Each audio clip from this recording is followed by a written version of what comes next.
ಪಿಜಿಯಲ್ಲಿ ಆತ್ಮಹತ್ಯೆ ಮಾಡಿಕೊಂಡ ವಿಜಯಪುರ ಎಂಬಿಎ ಪದವೀಧರೆ ಐಶ್ವರ್ಯ ಲಕ್ಷ್ಮಿ ಪ್ರಕರಣಕ್ಕೆ ಸಂಬಂಧಿಸಿದಂತೆ ಆಕೆಯ ಪ್ರಿಯತಮನನ್ನ ಎಪಿಎಂಸಿ ಪೊಲೀಸರು ಶನಿವಾರ ಬಂಧಿಸಿದ್ದಾರೆ.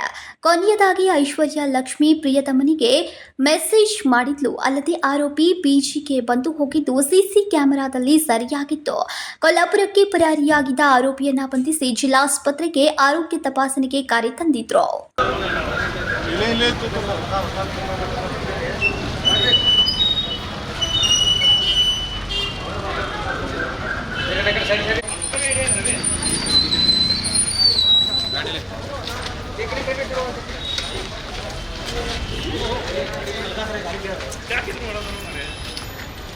ಹತ್ತು ಸಂತೋಷ